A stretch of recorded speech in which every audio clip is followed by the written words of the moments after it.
मेरी लिखी दो पंक्तियाँ।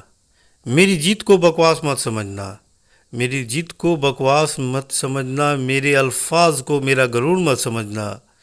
मेरी जिद ही मेरी ताकत है, मेरी जिद ही मेरी मंजिल है। हेलो फ्रेंड, मैं एम के जायसवाल अपने YouTube channel Jaiswal study centre में आप सबका बहुत स्वागत करता हूँ। आज की कहानी मैंने खुद लिखी है। अगर अच्छी लगे तो इसे लाइक, शेयर और मेरे चैनल को सब्सक्राइब कर बेल आइकन को ज़रूर प्रेस करना।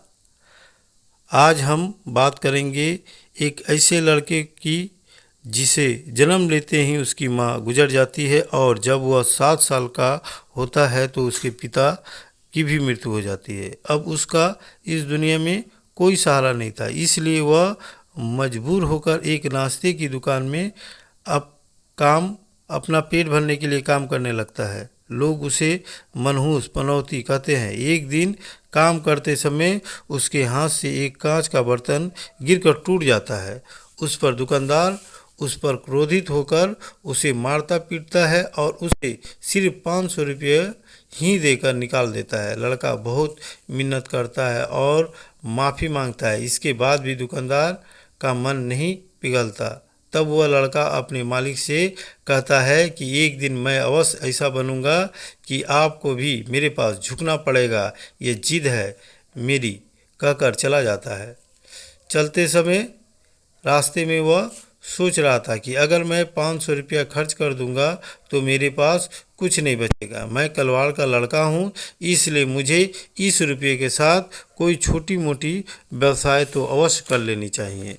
वह रास्ते में जा रहा था, तभी एक बूढ़ी माँ को देखता है जो रास्ते में बाजार से भरी थैली यानी हरी सब्जियों से भरी थैली को रखकर हाँफ रही थी। लड़का जाता है और कहता है कि लाइए, मैं आपकी सब्जी को आपके घर तक पहुंचा देता हूं। बूढ़ी माँ मना करती है, फिर भी वह रास्ते में उसे लेकर चल पड़ता है। दोनों में बातचीत होती है। बूढ़ी माँ पूछती है कि बेटा तुम्हारा नाम क्या है?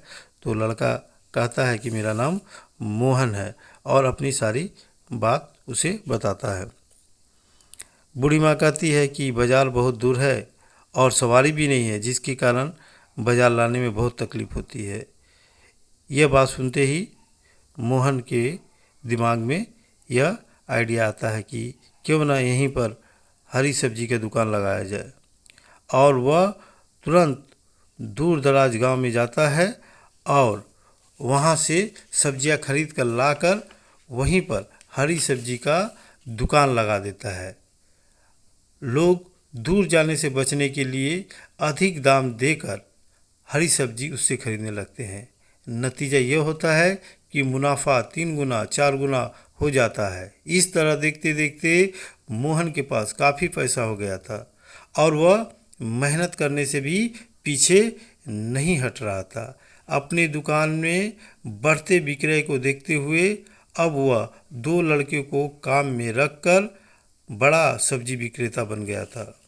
उसका व्यवहार और बोली इतना अच्छा था कि लोग उनसे बात करना बहुत पसंद करते थे और उसकी दुकान पर आने लगे। अब तो लोग उसे जन्मदिन, विवाह आदि अवसरों के लिए सब्जी का ऑर्डर देने लगे। अब उसका माल ट्रक से आने लगा। इधर नाश्ते की दुकान के पास एक बड़ा दुकान बिक्री हो रहा था। जब इस बात की जानकारी मोहन को होती है तो वह उस दुकान को खरीद लेता है और उसके पास सब्जी की भरमार थी और सस्ती सब्जी थी, इसलिए वह सोचता है कि नाश्ते का दुकान करना ही ठीक होगा और वह नाश्ते की दुकान कर लेता है। अब वह नाश्ते का दुकान भी खोल लेता है और नाश्ते में ताज़ी सब्जी का तरकारी और अधिक मात्रा में तरकारी मिलने के कारण पुराने दुकान का सभी ग्राहक इसके दुकान पर आने लगते हैं। अब पुराने नाश्ते का दुकान बिल्कुल नहीं चलता, धीरे धीरे वह बंद हो जाता है। उसके दुकान पर जो कोई ग्राहक जाता था वह उससे यही कहता था कि तुमने इतना होनहार लड़के को काम से निकालकर अच्छा नहीं किया। धीरे धीरे पुराना नाश्ते का दुकान पर ग्राहक बिल्कुल जाना बंद कर देते हैं, जिससे उसका दुकान एकदम बंद हो जाता है। अब पुराना नाश्ते का दुकान का मालिक दुकान बंद करके घर पर बैठ गया था। उसे खाने के लिए भी वह मोहताज हो गया था। घर पर पत्नी और उसके भूखे बच्चे को देखकर वह मोहन के पास जाना निश्चय करता है और सीधे मोहन के पास जाकर उसके पैर में गिर जाता है। यह देखकर मोहन उसे उठाकर कहता है, यह आप क्या कर रहे हैं? तब मालिक रोते हुए कहता है कि मैंने तुम्हारे साथ बहुत बुरा व्यवहार किया है, जिसकी सज़ा आज मुझे मिल रही है, लेकिन इसकी सज़ा मेरी पत्नी और मेरे बच्चे को नहीं मिलनी चाहिए। मोहन, तुम मुझे काम दे दो, नहीं तो मेरे बच्चे भूख से मर जाएंगे।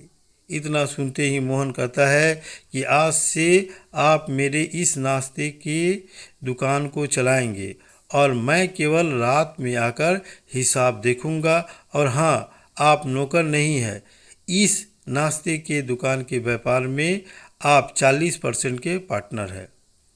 इस कहानी से हमें यह सीख मिलती है कि अगर जिद सही दिशा में हो तो हमारा जीवन काफ़ी सुंदर और मनोहर बन जाता है, और अगर जिद बुरी दिशा में हो तो हमारी ज़िंदगी बर्बाद हो जाती है। यह था आज की कहानी। अगर यह कहानी अच्छा लगे तो लाइक, शेयर और मेरे चैनल को सब्सक्राइब जरूर कीजिएगा। तब तक के लिए जय हिंद, जय भारत, नमस्कार।